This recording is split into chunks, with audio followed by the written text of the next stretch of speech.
Ito ang regalo mo, Marissa. Hindi pera, hindi alahas, kundi ang posas na selyo ng iyong kahihiyan.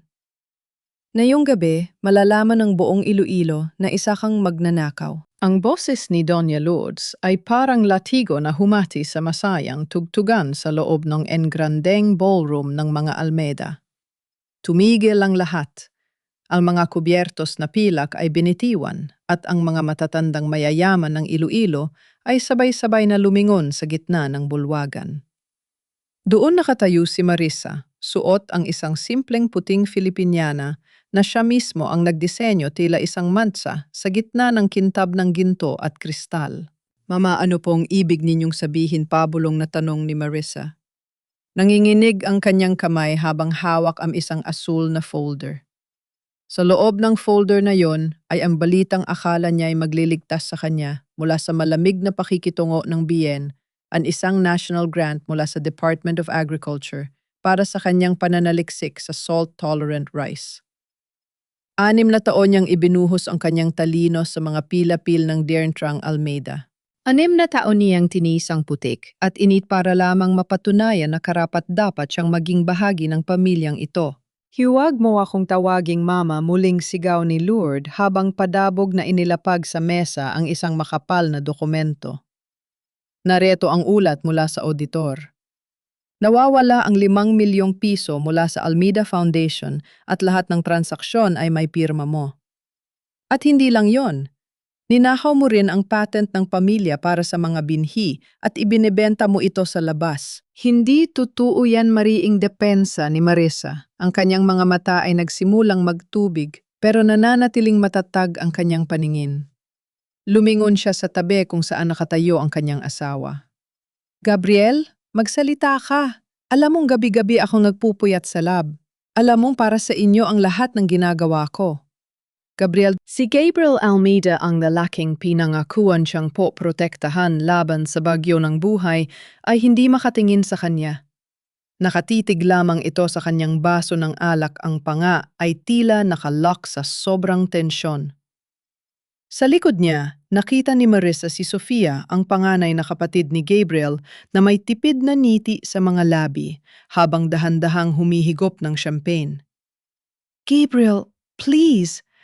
Pagmamakaawa ni Marissa, lumapit siya at hinawakan ng braso ng asawa. Ngunit sa isang iglap, marahas na binawi ni Gabriel ang kanyang kamay. Tama na, Marissa. Ang 3 salitang yon ay mas masakit pa kaysa sa anumang sampal. Para itong kutsilyo na bumaon sa dibdib ni Marissa, winawasak ang bawat alaala ng 6 na taon nilang pagsasama. Niloko mo kami, malamig na pagpapatuloy ni Gabriel. Sa wakas ay tumingin ito sa kanya, ngunit wala nang pagmamahal doon. Ang nakita ni Marissa ay isang stranger na puno ng pandidiri. Akala ko iba ka sa mga taong bukid na nakilala ko. Akala ko tapat ka. Pero tama si Sofia. Ginamit mo lang ang apelido namin para yumaman. Paano mo nagagawa sa akin ito? Nangangatalang boses ni Marissa. Gabriel, 6 na taon. 6 na taon akong nagsilbi sa pamilyang ito. Ako ang nagbangon sa Dearntrang ninyo nang malugi kayo. Ako ang at ikaw din ang nagnakaw sa amin. Sabat ni Sofia, humakbang siya, pasulong at hinarap ang mga panauhin. Ladies and gentlemen, humihingi kami ng paumanhin sa eksenang ito.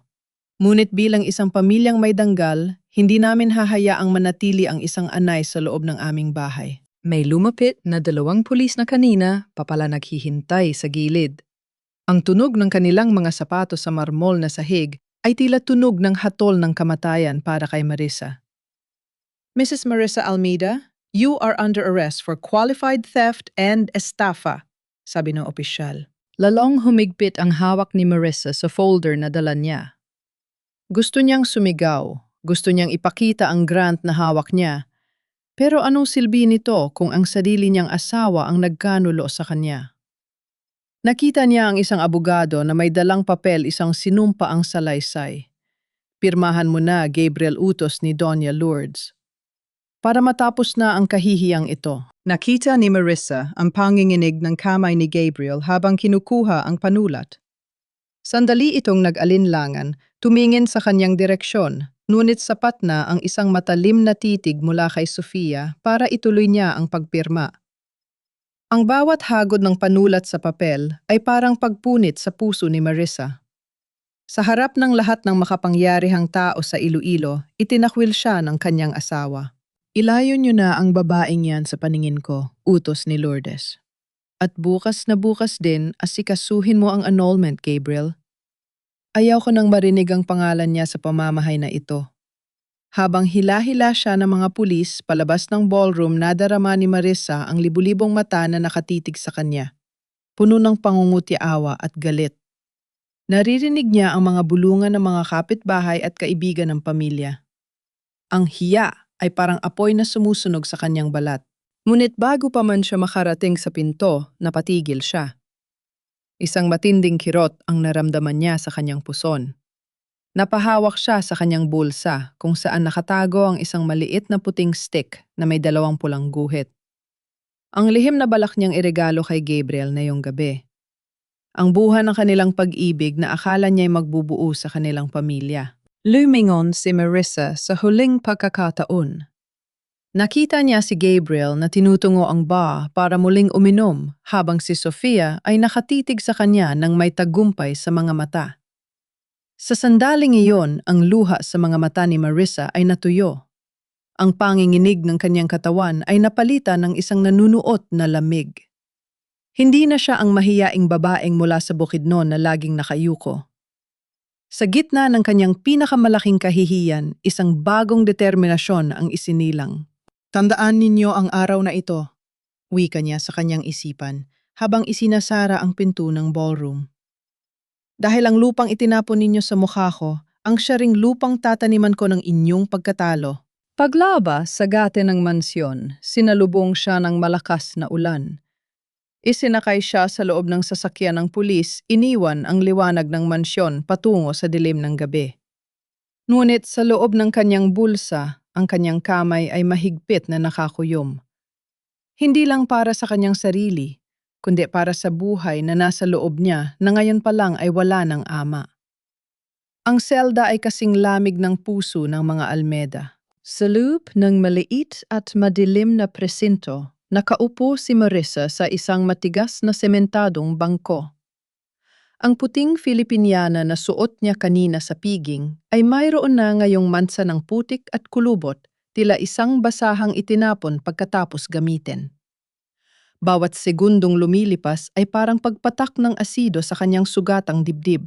Inaasahan niya kahit katiting na pag-asa na darating si Gabriel.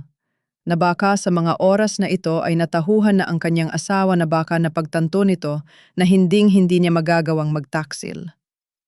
Ngunit lumalim na ang gabi, tanging ang tunog lamang ng electric fan sa lamesa ng pulis at ang ingay ng mga lasing sa kabilang selda ang kanyang naririnig. Walang Gabriel na dumating. Walang Almeda na nagligtas sa kanya. Kinaumagahan, isang pamilyar na mukha ang lumitaw sa rehas. Hindi ito si Gabriel, kundi si Ate Ramos, ang matapat na abogado ng kanyang namayapang ama-amahan sa Bukidnon. Marissa, anak mahina at puno ng pag-aalala ang boses ng matanda. Ate Ramos, paano niyo po nalaman, tanong ni Marissa tuyot ang lalamunan? Nabalita ka agad sa Iloilo, Marissa. Viral na sa social media ang nangyari sa party. Huwag kang mag-alala, inayos ko na ang piyansa mo gamit ang perang itinabi mo sa iyong personal savings account. Hindi ka mananatili rito. Nakahinga ng maluwag si Marissa, ngunit ang kalayaang ito ay may pait. Ang perang ginamit ay ang perang pinag-ipunan niya para sana sa pangarap nilagbahay ni Gabriel sa probinsya. Ngayon, ang perang yon ang tanging maglalayo sa kanya sa rehas. Pagkalabas ng presinto, ang unang ginawa ni Marissa ay bumalik sa Dientrang Almeida. Hindi para magmakaawa, kundi para kunin ang kanyang mga personal na gamit, ang kanyang mga sertipiko, ang mga litrato ng kanyang mga magulang, at ang kanyang mga research notes na 6 na taon niyang pinaghirapan. Ngunit bago pa mang makalapit ang taxi sa malaking gate ng mansyon, napatigil na si Marissa. Isang makapal at maitim na usok ang pumapailan lang sa hangin. Sa labas mismo ng gate sa gitna ng kalsada, may isang malaking apoy. Doon nakita niya si Doña Lourdes na nakatayo hawak ang isang tungkod habang ang mga katulong ay sunod-sunod na nagtatapon ng mga gamit sa apoy. "Itigil niyo yan," sigaw ni Marissa habang tumatakbo palabas ng taxi. Napatigil ang mga katulong. Ang ilan ay iyang-hiya na tumingin sa kanya. Ngunit si Doña Lourdes ay mumiti lamang ng mapait. "Narito na pala ang magnanakaw, ka ng matanda. Sinisigurado ko lang na walang matitirang bahid ng dumi mo sa pamamahay na ito, Marissa." Nanlaki ang mga mata ni Marissa nang makita ang isang pamilyar na maleta na itinapon sa apoy. Doon nakalagay ang kanyang mga lumang notebook, ang mga eksperimento niya sa salt-tolerant rice na siya mismong dahilan kung bakit naging masagana ang Dientrang Almeida. "Ang mga research ko, ang mga notes ko. Bakit niyo sinusunog yan?" "Yan ang nagligtas sa inyo sa pagkalugi," sigaw ni Marissa. Pilit niyang inaabot ang apoy pero pinigilan siya ng mga security guard.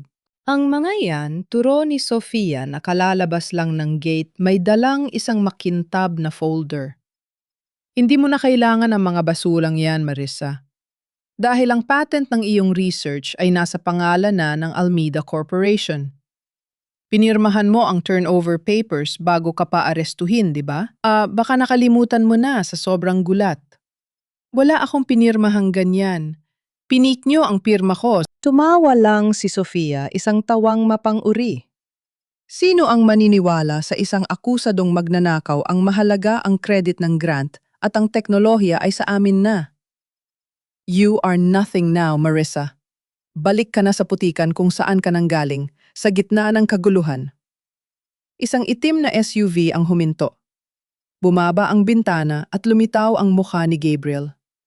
Suot niya ang kanyang salamin, tila abala sa pagbabasa ng mga papeles, hindi man lang tinitingnan ang kaguluhang nangyayari sa labas. "Gabriel, tulungan mo ako. Sinusunog nila ang mga gamit ko." Sigaw ni Marissa kumakawala sa mga guard. Tumingin si Gabriel pero ang mga mata niya ay parang yelo. "Umalis ka na, Marissa. Huwag mo nang pahirapan ang sarili mo. Tapos na tayo." Pagkatapos ay itinaas niya ang bintana at tuluyang pumasok ang sasakyan sa loob ng gate.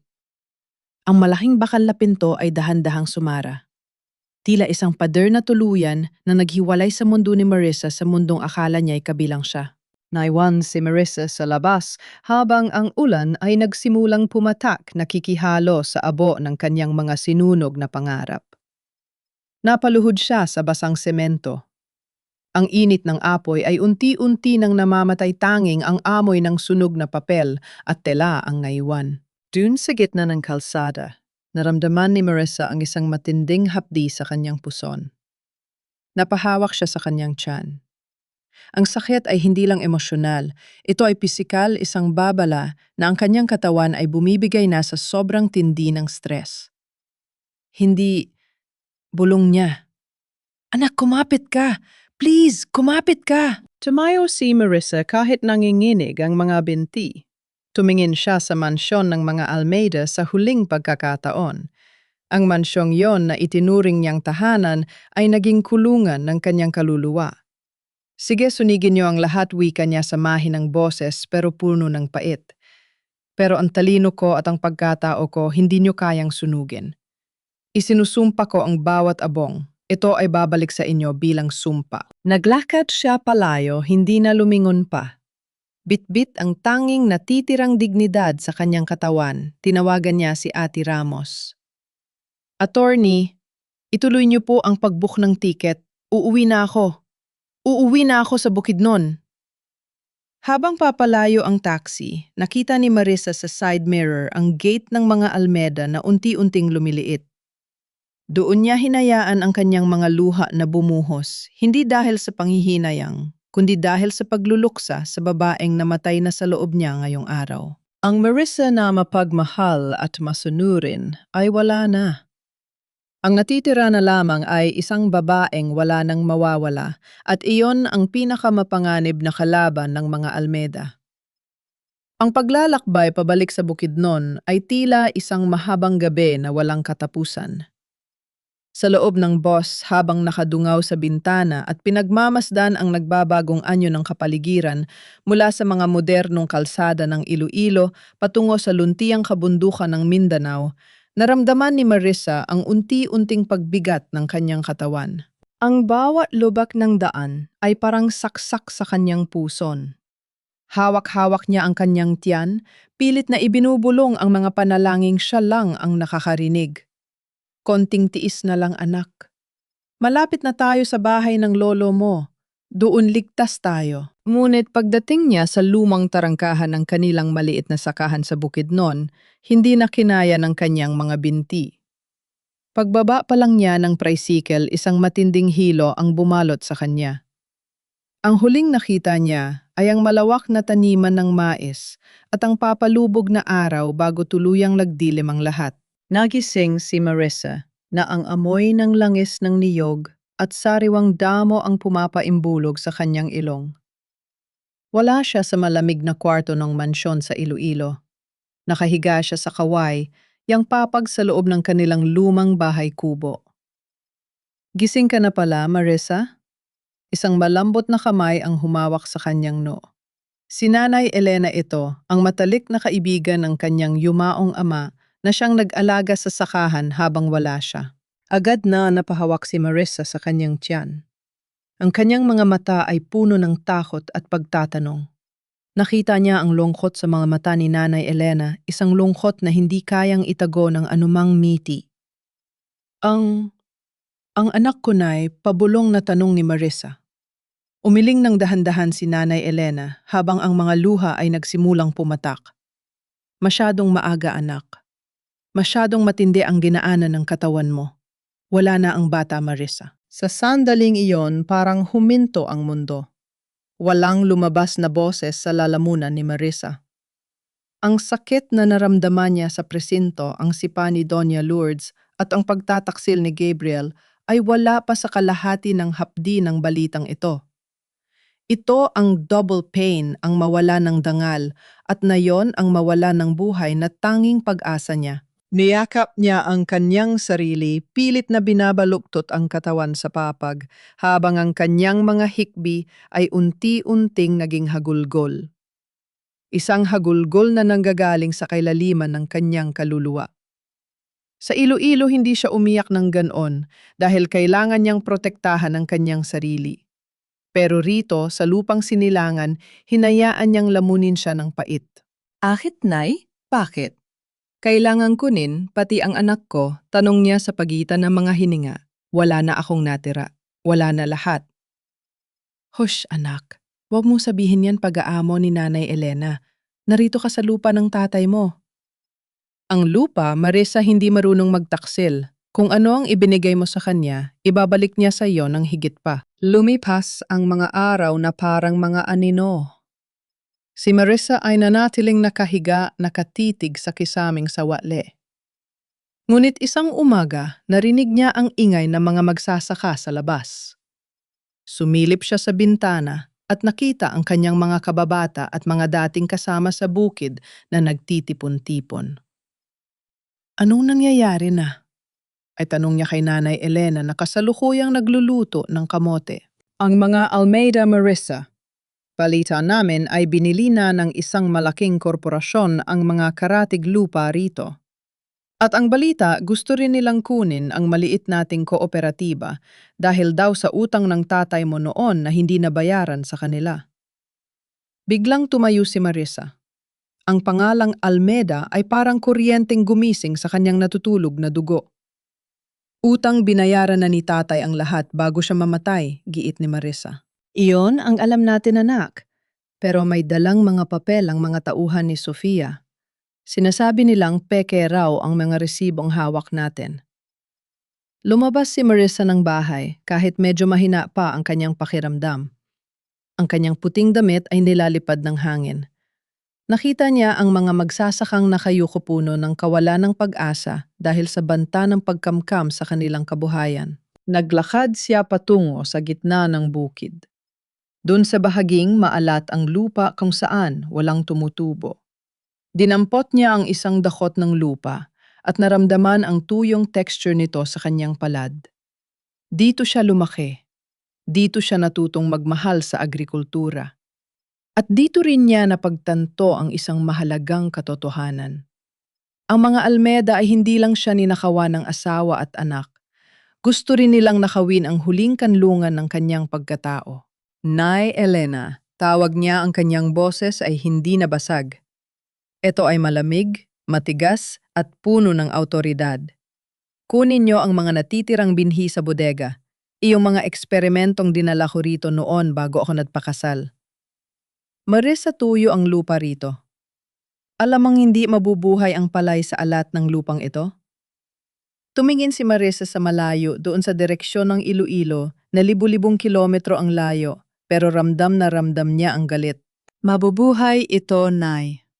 Dahil ang lupang ito ay parang ako sinira, inalipusta at pinabayaan. Pero tulad ko, ang lupang ito ay matututong lumaban.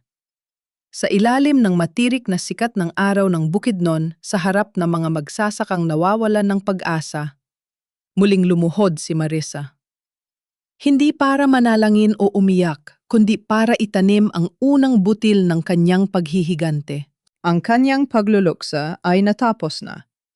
Ang kanyang pagbangon ay nagsisimula na sa bawat butil ng palay na itatanim niya sa lupang isinumpa ng iba pero pinagpala ng kanyang determinasyon. 3 buwan ang lumipas. Ang balat ni Marisa na dati maputi at malasutla dahil sa aircon ng mansyon sa Iloilo, ngayon ay sunog na sa araw at may mga kalyo na ang mga kamay. Ngunit sa likod ng kanyang mga pagod na mata, may isang apoy na hindi kayang patayin ng kahit anong bagyo. Isang hapon, habang nililinis ni Marisa ang mga talahib sa gilid ng kanyang experimental na pilapil, tumakbo si Nanay Elena patungo sa kanya.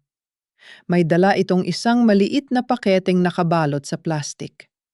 Marisa May nagpadala nito mula sa Iloilo. Galing daw kay Mang Tino Hingal na, sabi ng matanda. Napatigil si Marisa. Si Mang Tino ang matapat na personal na sekretaryo ng kanyang biyen ang lalaki bago ito namatay. Siya lang ang tanging taon sa pamilya Almeida na palaging nagbibigay sa kanya ng palihim na ngiti at suporta. Nagmadaling pumasok si Marisa sa kubo at binuksan ang pakete. Sa loob nito ay isang lumang digital voice recorder at ilang pirasong papel na may mga screenshot ng mga email. Nang inginig ang kamay ni Marisa habang pinipindot ang play button ng recorder. Ang unang narinig niya ay ang boses ni Sofia, mataling mapang-uri at puno ng banta. "Huwag kang magmalinis, Gabriel. Alam mo ang totoo. Wala kang karapatan sa apelidong Almeida. Isang pirasong papel lang mula sa akin at babalik ka sa putika na pinanggalingan ng totoo mong ama, ang hardinero ni na Papa na pinalayas noon dahil sa pagnanakaw." Nanlaki ang mga mata ni Marisa. Napaupo siya sa papag habang patuloy na nakikinig. Kasunod nito ang boses ni Gabriel, gumaralgal at puno ng takot. "Sofia, please, wag. Alam mo mahal ko si Marisa. Hindi niya kayang gawin ang ibinibintang niyo. Kung ganon pumili ka," sagot ni Sofia. "Ang asawa mong taga-bukid o ang buhay mo rito sa mansyon? Kapag hindi mo pinirmahan ang testimonya laban sa kanya, ilalabas ko ang DNA test result na nagpapantunay na hindi ka anak ni Papa. Mawawala sa iyo ang lahat, Gabriel. Magiging pulubi ka sa kalsada." Tumigil ang recording sa tunog ng isang mabigat na buntong hininga at ang paghikbi ni Gabriel. Pinitiwan ni Marisa ang recorder na tila ba nakakapaso ito. Ang katotohanan ay parang isang malakas na sampal na yumanig sa kanyang buong pagkatao. Ang 6 na taon niyang pagsasama kay Gabriel, ang bawat halik, ang bawat pangako, lahat pala yon ay nakasandal sa isang malaking kasinungalingan. Hindi lang siya ang biktima rito. Si Gabriel ay naging bilanggo rin ng sarili niyang takot. Ngunit imbes na piliin ang katotohanan at ang kanilang pag-ibig, mas pinili ni Gabriel na itapon siya sa apoy para lamang mapanatili ang isang titulong, hindi naman sa kanya. Ang dumi, bulong ni Marisa ang kanyang mga luha ay pumatak sa mga papel na hawak niya. Ang dumi-dumi niyang lahat. Binasa niya ang mga email. Doon ay nakita niya ang mga blueprint ng Sofia para sa dientrang Almeida. Hindi luwa ang plano nito. Ang lahat ng kanyang pananaliksik ay ginamit lamang ni Sofia para makuha ang grant at pagkatapos ay balak nitong ibenta ang lupain sa Verde Heights Realty, isang dambuhalang korporasyon na gagawing golf course at luxury resort ang mga sakahan. Kaya mo ako pinalayas. Pagpapatuloy ni Marissa ang kanyang panga ay naglock sa galit. Dahil alam mong ako lang ang haharang sa paninira mo sa lupaing ito. Biglang tumunog ang kanyang cellphone. Isang hindi kilalang numero. Hello, Marissa. Si Gabriel ito. Ang boses ng asawa niya ay parang isang multo mula sa nakaraan. Matagal bago nakasagot si Marissa. Ang kanyang puso ay tumitibok ng mabilis hindi dahil sa pag-ibig kundi dahil sa matinding puot. Ano ang kailangan mo, Gabriel? Hindi mo ba narinig ang nanay mo pinagsabihan na akong wag na magpapakita sa inyo? Marissa, sorry. Sorry sa lahat. Nakita ko ang mga ginagawa ni Sofia rito sa Iloilo. Nilulugi niya ang mga magsasaka. Gusto kong tumulong pero wala akong magawa. Marissa, bumalik ka na rito. Ayusin natin ito. Isang mapait na tawa ang kumawala sa mga labi ni Marissa. Ayusin, Gabriel. Alam ko na ang lahat. Alam ko na kung bakit mo ako ipinadpalit sa isang pirasong papel. Alam ko na ang totoo mong pagkatao. Natahimik ang kabilang linya. Ang tanging naririnig ni Marissa ay ang mabigat na paghinga ni Gabriel. Marissa, please. Huwag mong sasabihin kahit kanino. Sisirain ako ni Sofia. Natatakot ka pa rin, Gabriel malamig, na tanong ni Marissa. Natatakot ka mawala ang mga bagay na hindi naman sa iyo, habang ako nawala sa akin ang lahat. Ang danggal ko ang mga gamit ko, pati ang anak natin Gabriel. Nawala ang anak natin dahil sa inyo? Narinig ni Marissa ang pagsinghap ni Gabriel. Anong anak? Wala na siya, Gabriel, at kasama siyang namatay ng pagmamahal ko sa iyo. In-off ni Marissa ang tawag at hinarap si Nanay Elena na kanina pa nakikinig sa pintuan. Nay Elena, tawagan niyo si Ate Ramos, utos ni Marissa habang mabilis na nag-i-impact ng ilang mahahalagang dokumento. Bakit anak? Saan ka pupunta? Tumingin si Marissa sa bintana, doon sa kanyang maliit na eksperimental na pilapil kung saan ang mga unang usbong ng kanyang salt-tolerant rice ay nagsisimula ng lumitaw berdeng-ber sa gitna ng tuyong lupa. Magsisimula na ang anihan, Nay. Pero hindi lang palay ang aanihin ko. Panahon na para anihin ni na Sofia at Gabriel ang mga isinumpa nilang binhi. Sa sandaling yon ang voice of truth ay hindi lamang nanggaling sa recorder. Nanggaling ito sa kaloob-looban ni Marissa. Ang kanyang boses ay naging armas at ang kanyang sugatang puso ang naging kuta. Hindi na siya ang Marissa na tumatakas. Siya na ang Marissa na sumasalubong sa gulo. Ang bawat butil ng palay na sumisibol sa pilapil ni Marissa ay tila isang himala sa gitna ng bukidnon. Sa lupang dati, itinuturing na patay dahil sa sobrang alat at asidong taglay nito isang luntiang karagatan ng mga usbong. Ang ngayon ay sumasayaw sa ihip ng hangin. Ito ang binhi ng pag-asa. Hindi lang ito basta pagkain. Ito ang kanyang sagot sa lahat ng nang maliit sa kanya. Marissa, tingnan mo ang bibulas ng mga puno, masayang sigaw ni Mang Kanor, isa sa mga matatandang magsasaka na dati inawala na ng pag-asa ng mabaon sa utang sa mga Almeida. Ngayon lang kami nakakita ng ganitong uri ng palay. Kahit kulang sa patubig at maalat, ang lupa hindi natutuyo. Mumiti si Marissa, isang niting, hindi napilit. Ang kanyang suot na sombrerong anahaw ay bahagyang tumatabing sa kanyang mukhang lalong gumanda dahil sa tatag ng loob. Yan ang bunga ng 6 na taon kong pag-aaral, Mang Kanor. Hindi yan basta binhi. Yan ay palay na marunong lumaban sa hirap parang tayo. Sa loob lamang ng ilang linggo kumalat ang balita sa buong munisipyo. Ang Marissa's Hybrid Rice ay naging usap-usapan. Maraming mga magsasaka na balak na sanang ibenta ang kanilang lupa sa mga ahente ni Sofia ang nagdadalawang isip na ngayon. Bakit nila ibebenta ang kanilang kinabukasan kung may paraan na para muling mapakinabangan ang kanilang mga sakahan? Ngunit habang nagbubunyi ang bukidnon, isang madilim na anino ang nagmamasid mula sa Iloilo. Sa loob ng air-conditioned na opisina ni Sofia sa Almeida Corporation, marahas niyang ibinagsak ang folder sa mesa. Anong ibig mong sabihin na tumitigil ang mga farmers sa pagpirma ng bilihan ng lupa? Ma'am Sofia Balita, po kasi na matagumpay ang proyekto ni Marissa sa Bukidnon, sagot ng kanyang tauhan na nanginginig sa takot. Ang mga magsasaka doon sa halip na sumuko ay sumasama na sa kooperatiba na itinatag niya. Sinasabi nilang mas kikita sila sa binhi ni Marissa kaysa sa bayad natin sa lupa. Nangitnit ang mga nipin ni Sofia. Ang kanyang plano para sa Verde Heights Realty ay nakasalalay sa pagbili ng mga lupang iyon sa murang halaga. Kung magtatagumpay si Marissa, mawawala ng saysay ang kanyang sabuatan sa mga banyagang investor. Huwag niyo akong bigyan ng rason. Ang akala ko ba ay wala na siyang gamit? Paano siya nakakuha ng pondo, sigaw ni Sofia? Balita po namin tinulungan siya ni Ate Ramos at ng ilang lokal na opisyal na nakakita sa galing ng kanyang pananaliksik. Ma'am, sikat na po ang pangalan ni Marissa sa Department of Agriculture. Sa sulok ng opisina, nakaupo si Gabriel, tahimik na nakikinig. Nakaramdam siya ng isang kakaibang kirot sa kanyang dibdib, isang halu-halong inget at paghanga.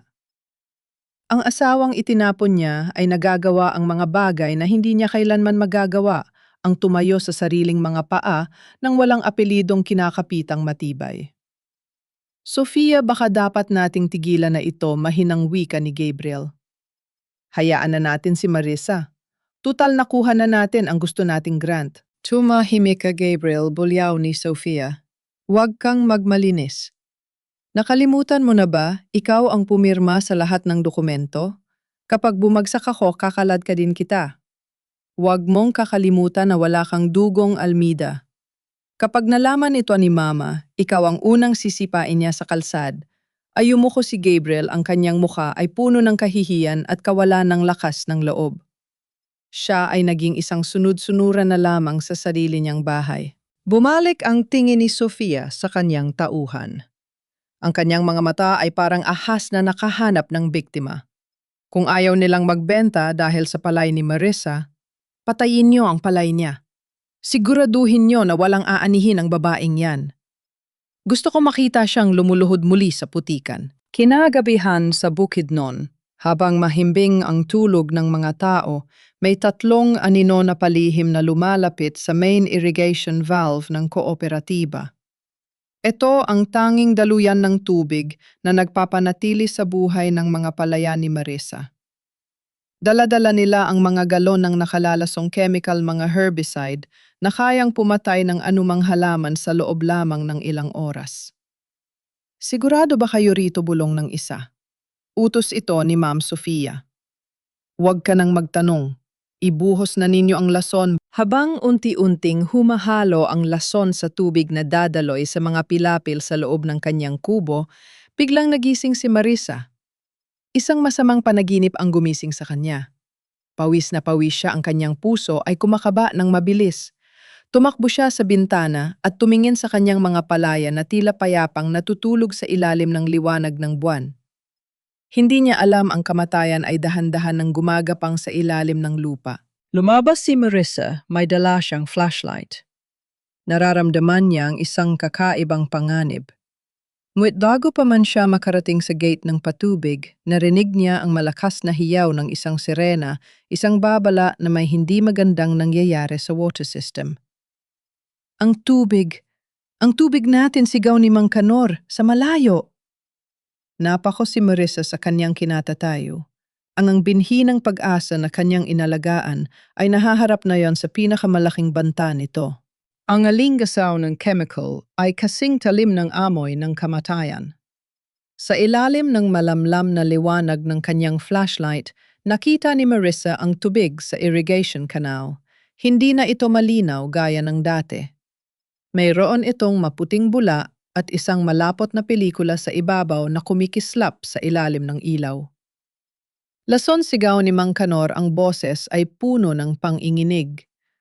Marissa, nilason nila ang patubig. Ubos ang mga palay natin.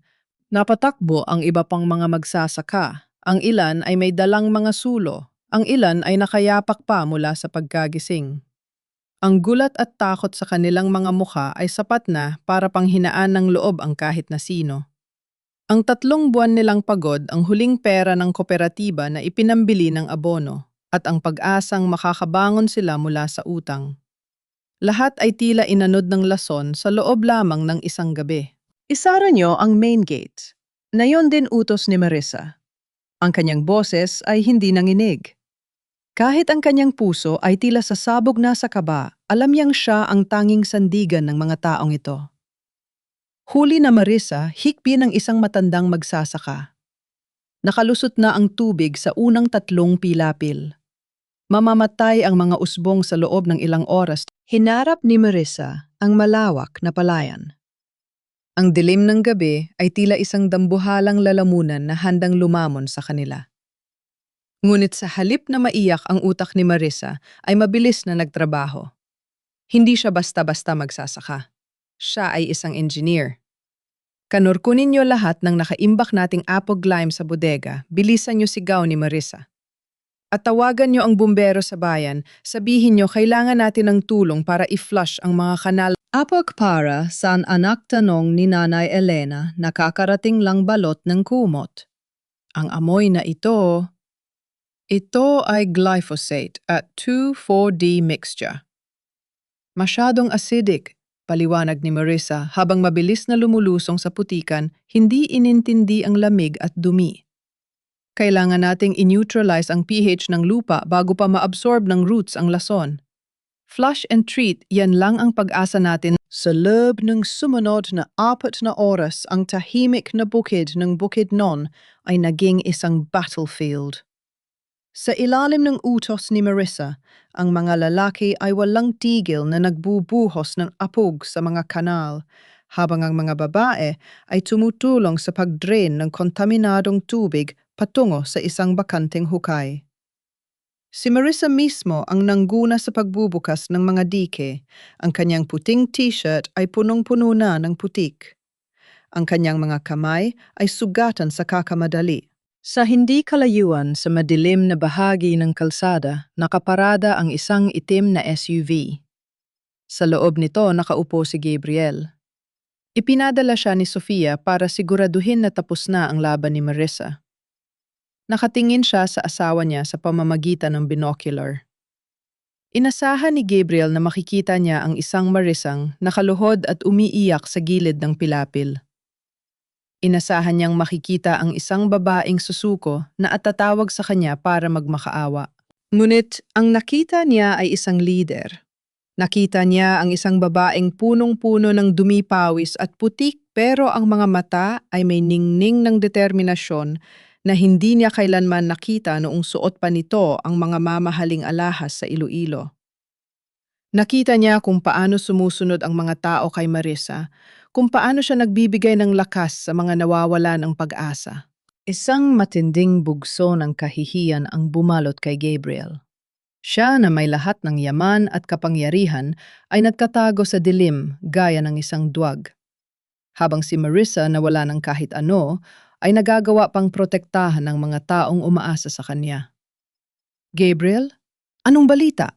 Boses ni Sofia sa cellphone tila naiinip. Namatay na ba ang mga palay? Hindi agad nakasagot si Gabriel. Tinitigan niya ang anino ni Marissa na abala sa pag-aayos ng irrigation gate. Hindi Sofia, bulong ni Gabriel. Hindi mo siya kayang patayin. Anong sabi mo, sigaw ni Sofia? Nabigo ang mga tauhan mo. Marissa she's saving it. Sofia, tigilan na natin ito. Hindi mo siya matatalo sa lupang ito. Duwag-huwag kang babalik dito kung wala kang dalang magandang balita, bulyaw ni Sofia bago pinutol ang tawag. Nang sumikat ang araw sa Bukidnon, ang lahat ay pagod na pagod. Nakaupo si Marissa sa pila-pil, ang kanyang mga paa ay nakabaon sa putik. Tiningnan niya ang mga usbong ng palay. Ang ilan ay bahagyang nanilaw pero dahil sa mabilis na pag-neutralize at pag-flush ng tubig, karamihan sa mga ito ay nananatiling nakatayo. Ligtas ang anihan. Ligtas ang kinabukasan ng kooperatiba. Lumapit si Mang Kanor, dala ang isang basong kape. Nagawa natin, Marissa. Dahil sa iyo, hindi kami magugutom. Tumingin si Marissa sa malayo. Nakita niya ang itim na SUV na dahan-dahang umaalis sa kalsada. Alam niya kung sino ang nasa loob niyon. Alam niya kung kaninong kamay ang may hawak ng lason. Hindi lang ito tungkol sa palay Mang Kanor wika ni Marissa. Ang kanyang boses ay puno ng kapangyarihan. Ito ay tungkol sa katarungan.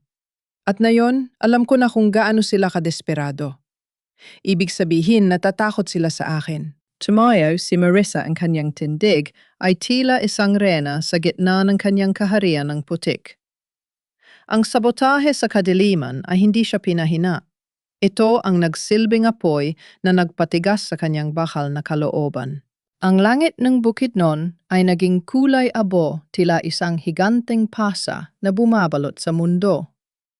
Ang hanging dala ng bagyong hagupit ay hindi lamang basta ihip.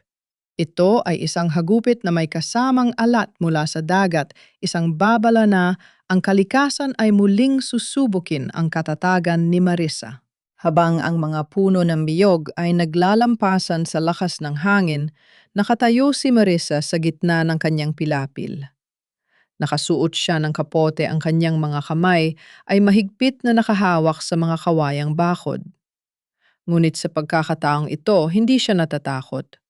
Ang kanyang mga palay ay hindi lamang basta palay.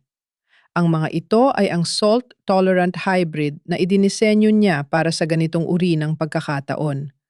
Habang ang ibang mga pananim sa paligid ay unti-unti nang humihiga sa putikan. Ang mga palay ni Marissa ay nananatiling nakatayo, tila mga sundalong handang mamatay para sa kanilang reyna. Ngunit sa Iloilo sa Dientrang Almeida, ang sitwasyon ay kabaliktaran.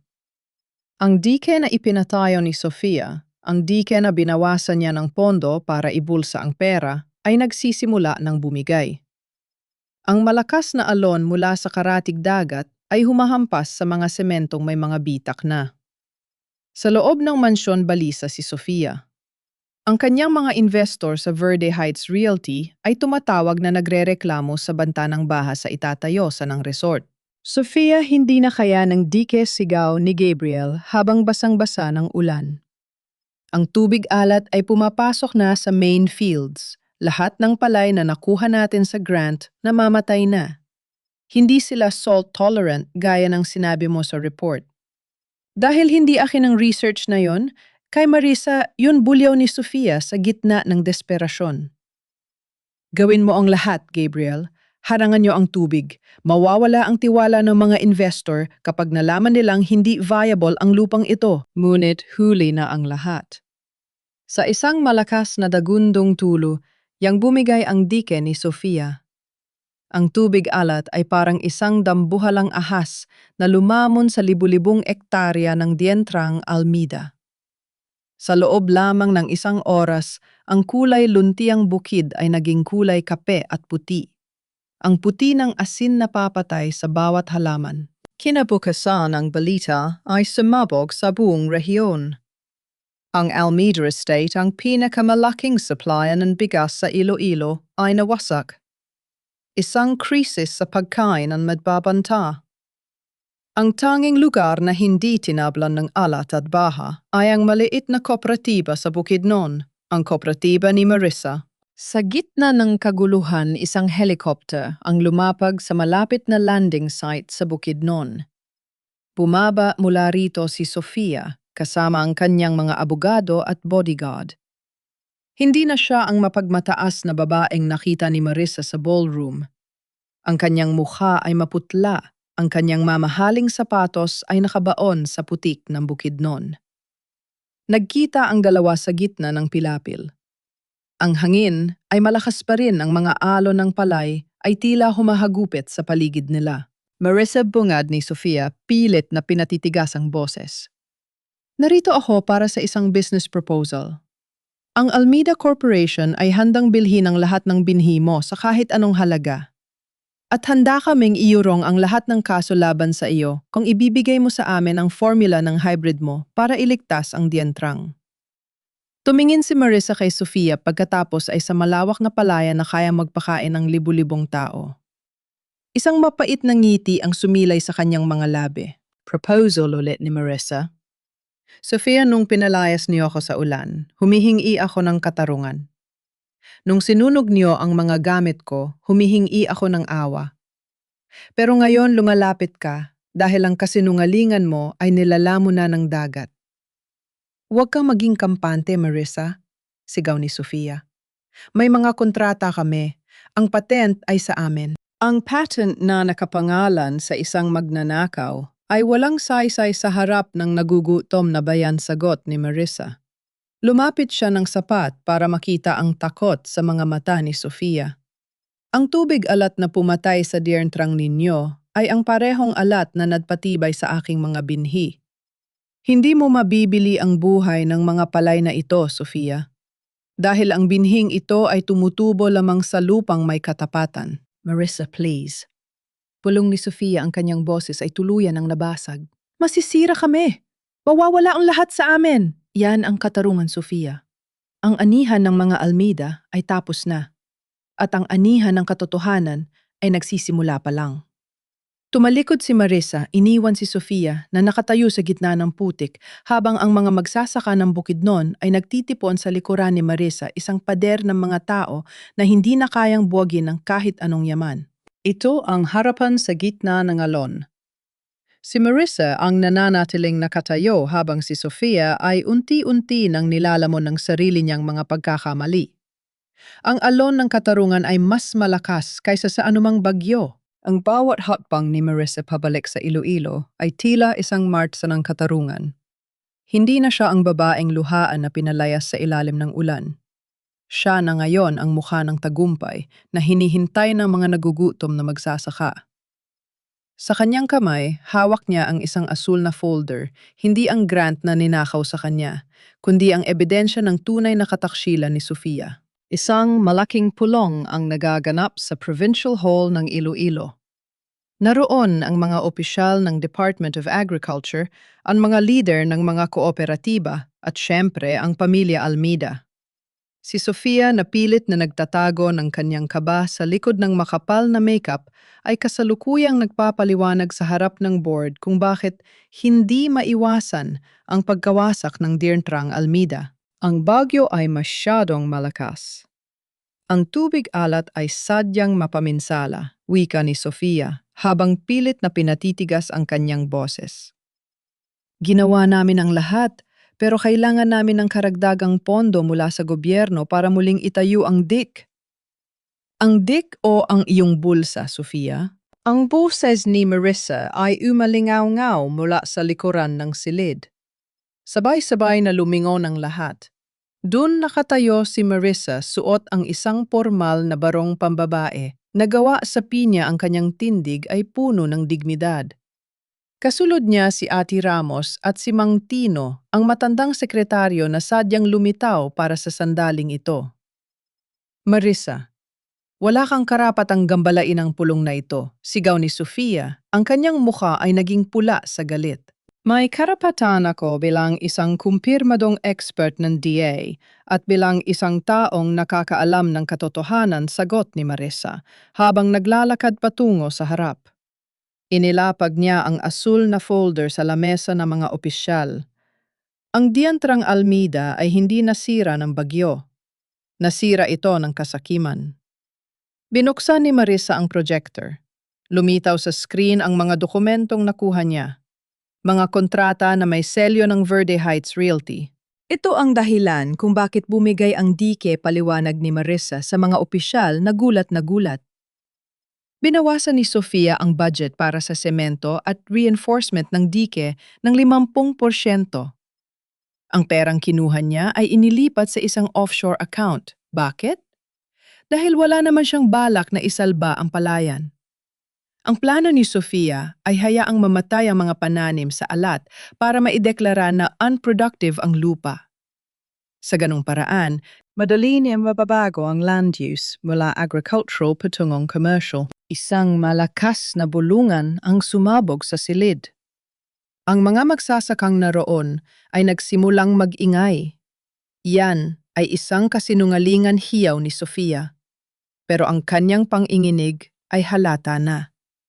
Mama, huwag kang maniniwala sa kanya. Napatingin ang lahat kay Doña Lourdes na nakaupo sa gitna. Ang matanda ay tila biglang tumanda ng 10 taon. Ang kanyang mga mata ay nakatitig sa screen sa dokumento o nagpapakita ng balak na gawing golf course at luxury resort ang dientrang na inalagaan ng kanyang asawa sa loob ng 4 na dekada. Sofia? Mahinang wika ni Lourdes. Totoo ba ito? Ibubenta mo ang lupa ng tatay mo para sa mga turista? Ma-business ito ang agriculture ay lugi na mas. Kikita tayo sa resort. Depensa ni Sofia na hindi na malayang inamin na niyang kanyang plano sa harap ng lahat. At para mangyari yon, kailangang magmukhang biktima kapag papatuloy ni Marissa. Sinadya mong mamatay ang mga palay. Sinadya mong mawala ng trabaho ang libu-libong magsasaka para lang sa iyong komisyon. At ang mas masakit, ginamit mo ang pangalan ko para itago ang mga maling transaksyon mo. Inilabas ni Marissa ang huling dokumento, ang ulat mula sa isang independent auditor at ang testimonya ni Mang Tino. Narito ang patunay na ang 5 milyong pisong nawawala sa foundation ay hindi ko kinuha. Inilipat ito ni Sofia sa account ng Verde Heights bilang down payment para sa construction ng resort. Tumingin si Marissa kay Gabriel na nakayuko sa gilid. Gabriel, alam mo ang lahat ng ito, di ba? Alam mong walang kasalanan ng asawa mo. Pero mas pinili mong manahimik para protektahan ang isang pangalang wala namang katapatan. Tumayo si Gabriel. Ang kanyang mga mata ay puno ng luha. Tumingin siya kay Sofia pagkatapos ay kay Marissa. Sa unang pagkakataon, ang duwag na asawa ay tila nakahanap ng boses. Totoo ang sinasabi ni Marissa, mabulong ni Gabriel. Nakita ko ang mga email.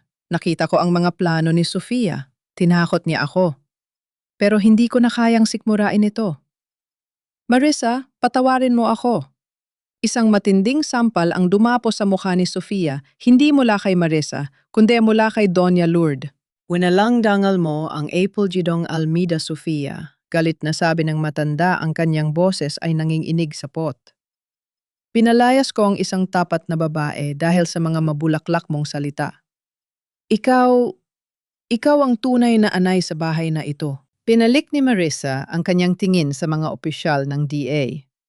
Ang kooperatiba namin sa Bukidnon ay handang mag-supply ng mga binhi para sa Iloilo. Pero sa isang kondisyon ng Dientrang Almeida ay dapat manatiling agricultural land at ibalik ang karapatan ng mga magsasaka sa kanilang lupa. Hindi resort ang kailangan ng bayan, kundi pagkain. Nagbunyi ang mga magsasaka sa loob ng hall. Si Sofia ay tuluyan ng napaluhod sa sahig habang ang mga pulis na tinawag ni Ate Ramos ay dahan-dahang lumalapit sa kanya.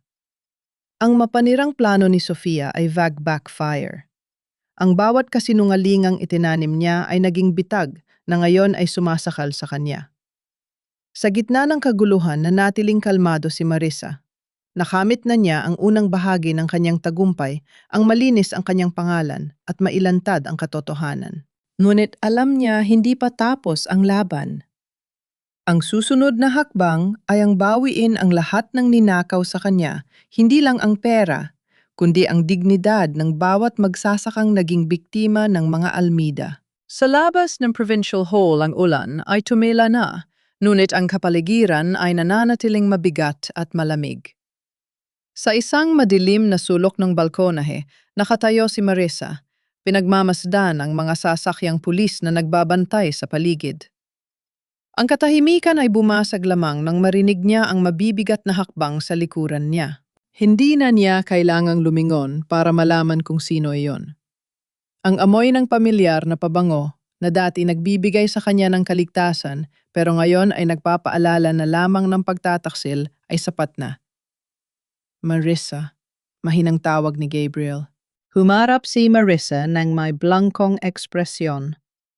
Nakita niya ang isang lalaking wasak. Ang mamahaling polo ni Gabriel ay gusot-gusot, ang kanyang buhok ay gulo at ang kanyang mga mata ay namumula sa pag-iyak. Wala na ang mapagmataas na tagapagmana ng mga Almeida. Ang nasa harap niya ay isang anino ng nakaraan. Bakit ka narito, Gabriel? Hindi ba dapat ay nandoon ka sa loob? Inaalo ang nanay mo. Malamig na tanong ni Marissa. Ayaw akong kausapin ni Mama. Isinisisi niya sa akin kung bakit hindi ko agad sinabi ang totoo tungkol kay Sofia pag-amin ni Gabriel ang kanyang boses ay nanginginig. Marissa, I'm so sorry. I know sorry is not enough. Gusto kong bumawi. Gusto kong ayusin ang lahat. Ayusin bahagyang natawa. Si Marissa isang tawang puno ng pait. Paano mo aayusin ang 6 na taon na itinapon mo? Paano mo aayusin ang danggal ko na niyurakan mo sa harap ng lahat? At higit sa lahat, Gabriel, paano mo aayusin ang buhay ng anak natin na nawala dahil sa stress at lason na ibinigay ng pamilya mo? Napayo ko si Gabriel. Ang kanyang mga balikat ay nangangatog sa paghikbi. Hindi ko alam na buntis ka. Kung alam ko lang. Kung alam mo lang ano, magiging matapang ka na ba? Lalabanan mo na ba si Sofia? Putol ni Marissa sa kanya, hindi Gabriel. Duwag ka. Hanggang ngayon duwag ka pa rin. Sandaling natahimik ang paligid. Kinuha ni Marissa ang voice recorder mula sa kanyang bag at ipinakita ito kay Gabriel. Alam ko ang sekreto mo, Gabriel. Alam ko na hindi ka totoong Almeida. Alam ko na anak ka ng hardinero na pinalayas noon, bulong ni Marissa. Hawak ko ang ebidensya na pwedeng tumapos sa lahat ng natitirang pribilehiyo mo. Isang salita ko lang sa press, isang pakita ko lang nito kay Doña Lourdes at magiging pulubi ka sa kalsada gaya ng kinatatakutan mo. Nanlaki ang mga mata ni Gabriel. Napaluhod siya sa harap ni Marissa, hinawakan ang laylayan ng kanyang damit. Marissa, please, wag, yun na lang ang meron ako. Ang pangalang Almeida na lang ang napapanatili sa akin. Kapag nalaman ni Mama ang totoo, mamamatay siya sa puso. At ako, wala akong mapupuntahan. Tiningnan ni Marissa ang kanyang asawa ng may halong awa at pandidiri. Ito ang lalaking minahal niya ng higit sa sarili niya. Ito ang lalaking inakala niyang haligi ng kanyang buhay. Ngayon nakikita niya ang katotohanan si Gabriel ay isang lalaking nakatali sa isang pang-alang, hindi naman sa kanya nabubuhay, sa isang kasinungalingang unti-unti ng gumuguho. Iyan ang problema sa iyo, Gabriel, wika ni Marissa, habang dahan-dahang binabawi ang kanyang damit mula sa kamay ni Gabriel. Mas mahalaga sa iyo ang isang peking pangalan kaysa sa isang totoong tao. Mas mahalaga sa iyo ang hiya kaysa sa katarungan. Anong gusto mong gawin, ko tanong ni Gabriel sa pagitan ng mga hikbi? May dalawa kang pagpipilian, malamig na pahayag ni Marissa. Una, manahimik ka at hayaan mong si Sofia lang ang mabulok sa kulungan habang ikaw ay patuloy na nagpapanggap na Almeida sa ilalim ng saya ng nanay mo. Pero araw-araw kang mabubuhay sa takot na baka isang araw ay ilabas ko ang recorder na ito. At ang pangalawa ay ang magpakatotoo ka. Aminin mo kay Doña Lourdes ang lahat. Isuko mo ang mga ari-ari ang hindi sayo. Magsimula ka bilang isang tao na may dignidad, hindi bilang isang Almeida na puno ng kasinungalingan. Maging lalaki ka, Gabriel. Kahit sa huling pagkakataon lang, tumayo si Gabriel ang kanyang mukha ay puno ng takot. Ang pagpili sa pagitan ng yaman at dignidad ay tila ang pinakamahirap na desisyon sa kanyang buhay. Hindi ko kaya, Marissa. Hindi ko pa kaya, bulong ni Gabriel. Tumango si Marissa, hindi na nagulat sa sagot nito. Inaasahan ko na yan. Kaya huwag kang magtaka kung bakit wala nang puwang ang pagpatawad ko sa puso ko. Ang pagtitimpi ko ay para lamang sa alaala ng tatay ko na minahalang dientrang na ito. Pero para sa'yo, wala na, Gabriel. Tapos na tayo. Tumalikod na si Marissa at naglakad palayo. Iniwan niya si Gabriel na nakatayo sa dilim nag-iisa kasama ang kanyang mga kasinungalingan. Sa bawat hakbang ni Marissa, naramdaman niya ang unti-unting paggaan ng kanyang dibdib. Ang pag-ibig na naging tanikala niya sa loob ng 6 na taon ay tuluyan na niyang kinalagan. Hindi na siya asawa ni Gabriel Almeida. Siya si Marissa de los Reyes, isang babaeng malaya, Isang babaeng may sariling pangalan at isang babaeng handang harapin ang huling yugto ng kanyang laban. Adios, Gabriel, bulong niya sa hangin. Sana ay mahanap mo ang sarili mo sa gitna ng mga aninong pinili mong tirhan. Ang pagtitimpi ng isang asawa ay natapos na. Ang sumunod na kabanata ay ang muling pagbawi sa lupang pinagmulan ng lahat. Ang bulwagan ng Kapitolyo ay puno ng tao, ngunit ang katahimikan ay nakabibingi. Ito ang huling hatol. Sa isang panig na roon ang mga opisyal ng gobyerno at mga eksperto sa agrikultura. Sa kabilang panig ang pamilya Almeda o ang natitira sa kanila. Si Sofia na nakalabas pansa, mantala dahil sa piyansa ay nakaupo sa gitna ng kanyang mga mamahaling abogado. Ang kanyang mukha ay tila isang maskara ng put at desperasyon. Si Doña Lourdes naman ay nakaupo sa wheelchair, ang kanyang mga mata ay blangko tila hindi pa rin matanggap ang pagguho ng kanyang mundo. Marissa de los Reyes, Panimula ang chairman ng board. Iniharap mo ang iyong panukala para sa rehabilitasyon ng mga sakahan sa Iloilo gamit ang iyong hybrid technology. Ngunit ayon sa mga dokumentong isinumait ng Almeida Corporation, ang lupang kailangan para sa iyong pilot project ay pag-aari pa rin nila. Ayon sa batas, maaari kanilang paalisin at ipagbawal ang paggamit sa dirtang. Tumayo si Sofia, ang kanyang boses ay nanginginig sa galit. Tama. Kahit anong galing ng teknolohiya mo, Marissa, wala kang lupa, ang Almeida Estate ay sa amin. At kailanman hindi namin papayagan ng isang taong bukid na tulad mo na maghari-harian sa ari-arian ng pamilya ko. Tumingin si Marissa kay Sofia. Wala nang galit sa kanyang mga mata, tanging awa na lamang para sa isang babaeng kumakapit sa isang pader na gumuho na. Sofia, palagi mong sinasabi na ang lupang ito ay sa pamilya mo, wika ni Marissa, habang dahan-dahang binubuksan ng isang lumang kupas na notebook na balot ng balat ng hayop. Ngunit nakalimutan mo na ang lupa ay may sariling memorya. At ang memoryang yon ay nakasulat dito. Lumapit si Marissa sa harap ng board at inilapag ang lumang notebook sa tabi ng isang makapal na folder ng mga legal na dokumento. Ito ang talaarawan at legal na kasunduan ng yumaong Don Alejandro Almeida, ang tatay ninyo, paliwanag ni Marissa. Bago siya namatay, ipinagkatiwala niya ito kay Mang Tino dahil alam niyang darating ang araw na lalabas ang kasakiman mo, Sofia. Pinasa ni Marissa ang isang bahagi ng sulat kamay ni Don Alejandro, ang gitnang bahagi ng dientrang, ang pinakamatabang lupaing kinaroroonan ng irrigation heart ay hindi akin. Ito ay pag-aari ni Mateo de los Reyes, ang aking matalik na kaibigan at kasangga sa pagtatayo ng pangarap na ito.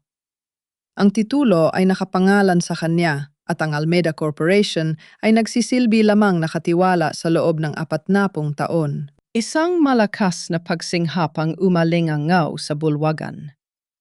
Ang mga abogado ni Sofia ay nagmadaling tiningnan ang mga dokumento. Peke yan, inimbento mo lang yan, hiyaw ni Sofia pilit na inaabot ang notebook, pero hinarangan siya ng mga gwardiya. Narito ang orihinal na titulo na itinago ni Don Alejandro sa ilalim ng pundasyon ng lumang warehouse pagpapatuloy. Ni Marissa, ang boses ay puno ng kapangyarihan. Mateo de los Reyes, ang tatay ko. Ang lupang tinatapakan ninyo. Sofia ay hindi kailanman naging inyo. Ang pamilya ko, ang tunay na may-ari ng puso ng Bientrang Almeida.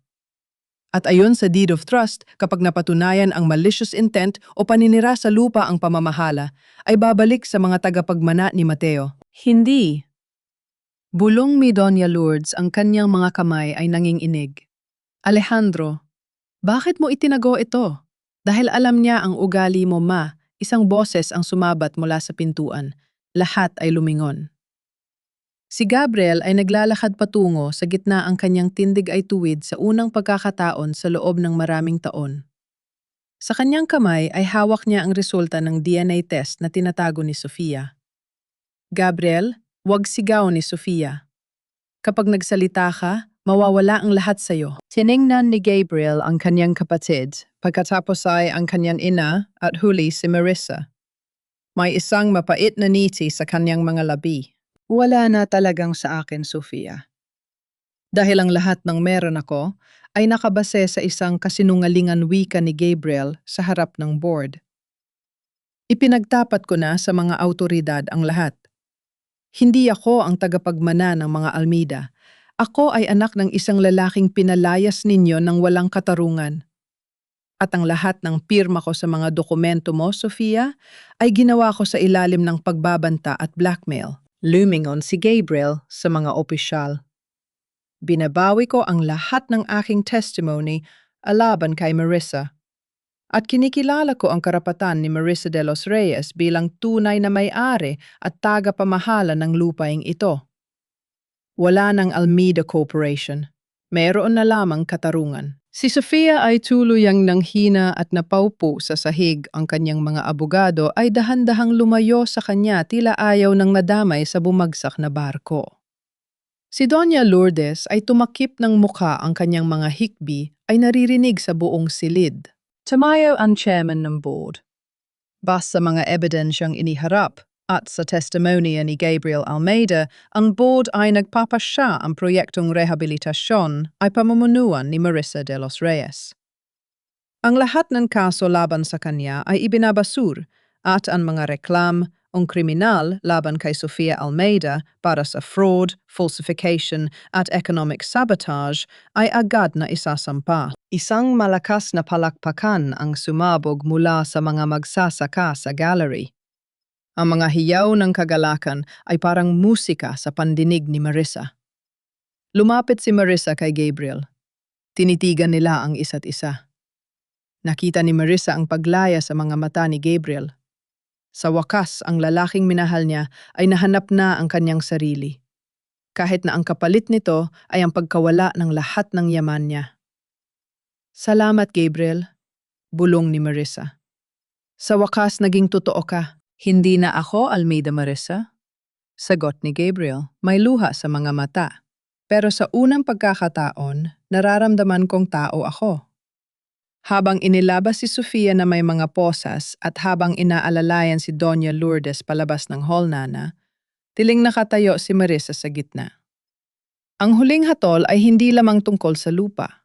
Ito ay tungkol sa pagbawi sa lahat ng kinuha sa kanya. Ang anihan ay tapos na at ang bunga ay mas matamis kaysa sa inaasahan. Ang sikat ng araw sa Iloilo ay tila mas maliwanag at mas malinis kaysa sa nakalipas na 6 na taon. Wala na ang amoy ng alat at pagkabulok na dala ng bagyo. Ang hanging umiihip na yon ay amoy tuyong dayami at ginintuang palay. Ito ang pag-aani ng katarungan. Sa malawak na dintrang na, dati kuta ng kasakiman ni Sofia, isang malaking fiesta ng anihan ang nagaganap. Ngunit hindi ito tulad ng marangyang birthday party ni Doña Lourdes noon na puno ng pagkukunyari. Ngayon, ang mga mesa ay nakahilera sa gitna mismo ng mga pilapil. Ang mga panauhin ay hindi mga politiko o negosyante, kundi ang mga magsasakang nakayapak ang mga pamilyang dati itinataboy at ang mga taong naniwala sa pangarap ni Marissa. Nakatayo si Marissa sa itaas ng isang maliit na entablado, pinagmamasdan ang bawat butil ng palay na isinasalin sa mga sako. Ang kanyang salt-tolerant hybrid ay hindi lang nagligtas sa lupa. Nagbigay ito ng bagong buhay sa buong probinsya. Marissa, tingnan mo ang dami ng animasayang, sabi ni Mang Canor na lumuwas pa mula sa Bukidnon para saksihan ang tagumpay na ito. Sabi ko sa iyo, ang lupang diniligan ng katapatan ay hinding-hindi magkakait ng biyaya. Ngumiti si Marissa at hinawakan ang kamay ng matanda. Salamat, Mang Canor. Kung hindi dahil sa suporta ninyo noong panahong wala akong kahit ano, hindi ko mararating ang araw na ito. Sa isang sulok nakita ni Marissa si Doña Lourdes. Nakaupo ang matanda sa ilalim ng isang puno ng mangga, tahimik na nanonood. Wala na ang kanyang mga mamahaling alahas at ang matapobreng tingin. Ang kanyang mga mata ay puno na lamang ng pagninilay. Pinahintulutan ni Marissa na manatili ang matanda sa mansyon, hindi dahil sa utang na loob, kundi dahil sa pagkilala na ang bawat tao ay karapat-dapat sa isang pagkakataong pagsisihan ng kanilang mga mali. Lumapit si Gabriel kay Marissa. Nakasuot siya ng simpleng t-shirt at maunglay dalang isang maliit na kahon. Wala na ang SUV, wala na ang mga bodyguard. Magtatrabaho na siya ngayon sa isang NGO sa Mindanao, malayo sa ingay at kasinungalingan ng kanyang nakaraan. Marissa, bungad ni Gabriel. Aalis na ako bukas. Gusto ko lang ibalik ito sa'yo. Pinuksan ni Marissa ang kahon.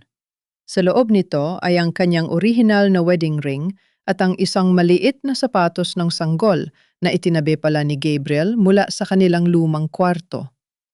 Nahanap ko yan sa basurahan nung araw na pinalayas ka ni Sofia. Hindi ko kayang itapon bulong ni Gabriel.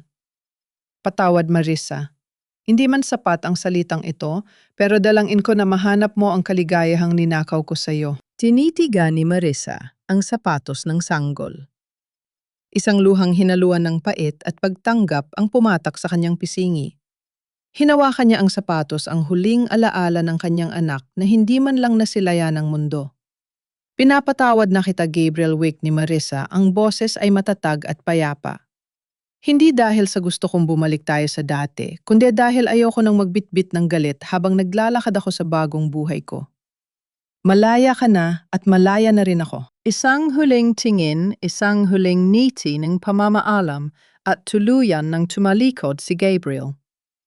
Sa bawat hakbang nito, palayo naramdaman ni Marissa na ang huling tanikala ng kanyang nakaraan ay tuluyan ng naputo. Samantala sa loob ng kulungan, si Sofia ay nahaharap sa habambuhay na pagkakakulong.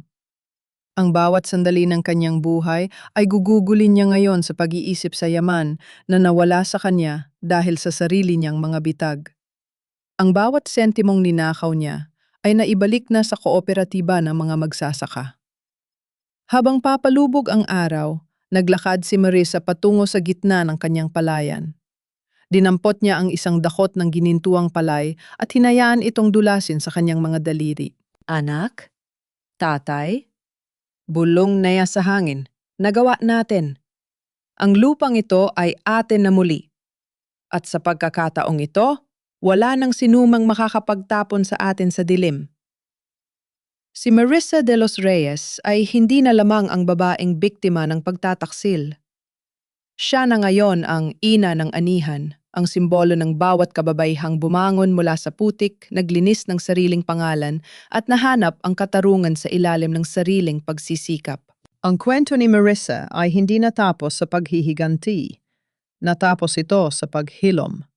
Sa paghilom ng lupa, sa paghilom ng puso at sa paghilom ng isang danggal na kailanman ay hindi na muling may uyurakan.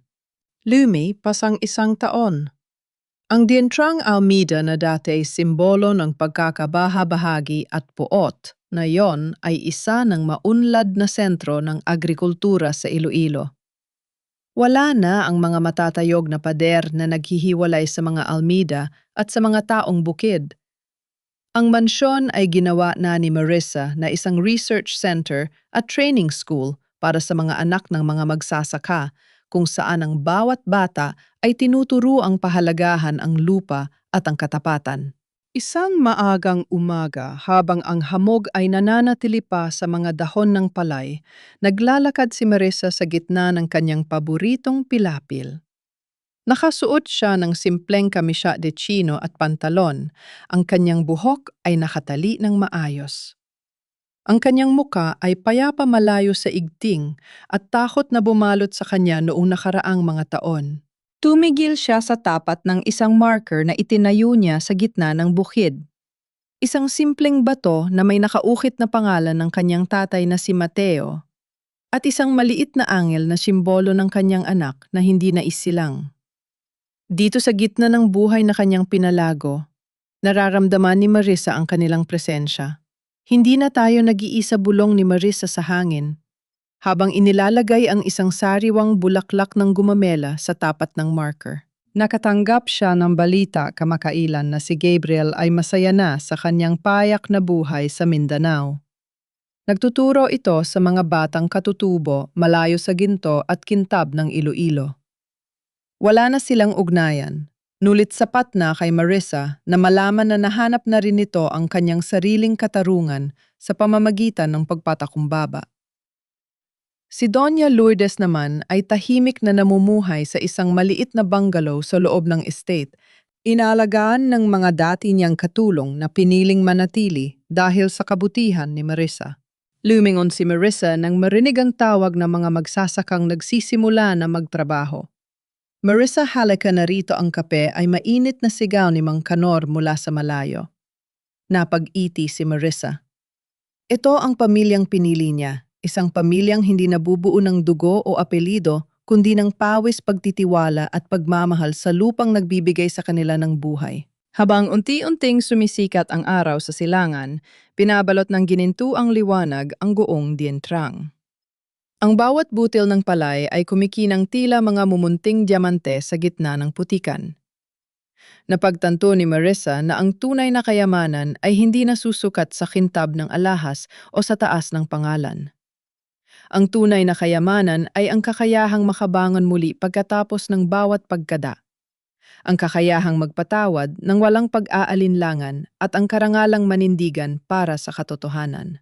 Tiningnan ni Marissa ang kanyang mga kamay, marumi sa putik, may mga kalyo pero malinis ang danggal. Huminga siya ng malalim, nilalanghap ang sariwang hangin ng bagong umaga. Ang dusa ay tapos na. Ang anihan ay sagana. At sa wakas si Marissa de los Reyes ay tunay ng malaya.